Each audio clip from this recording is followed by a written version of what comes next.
Probably the most important thing, if you're trying to get people to buy into your idea, is to make them feel heard.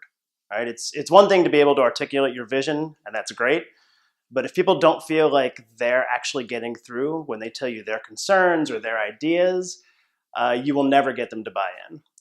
Scientific studies, psychological studies have actually shown that simply asking someone to tell you more, just using that phrase, oh, tell me more about that, makes them want to help you on a subconscious level, and it actually sort of fosters a warmth and connection between you.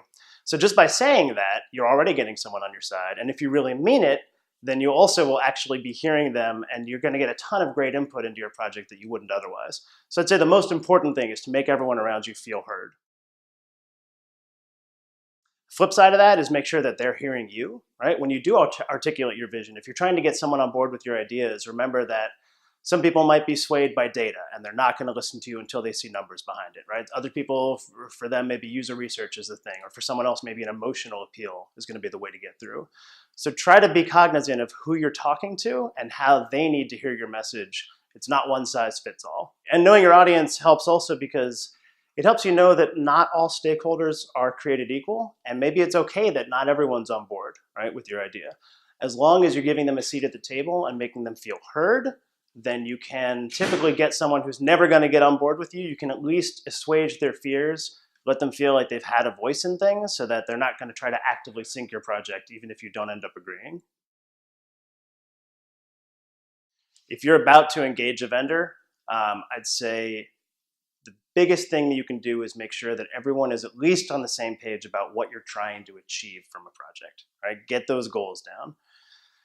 That can open up a lot of discussion, right? If your goals that you come up with for your project don't align with your organizational goals, then you now need to have a bigger conversation. Have that conversation before your vendor shows up, right? If you can. I mean, some vendors can be really helpful in having those conversations with you and kind of facilitating them. But the more you can make people, the more you can bring people together before your vendor shows up, I think the safer and the better off you're going to be. Do some measuring beforehand, right? Because your vendor is going to come in and they're going to ask you what numbers you're trying to move for this project, right? If they're good at least, right? What's the point of this thing? What conversions are you trying to achieve? Where do you want the numbers to trend? And the first thing they're probably going to say is, well, where are these numbers right now? How are you measuring these things right now? So try to get a list together of what you need to measure, what the numbers are right now, how they've been trending. And if you don't have that stuff, that's okay, but at least be able to say that you don't have it and be able to try to start to compile what you do have. The numbers can also be very beneficial in getting people on board, right? Some people are going to be very moved by data. So the more you can start kind of gathering evidence for your mission, I think the more you're going to get internal buy-in before your vendor even comes in through the door.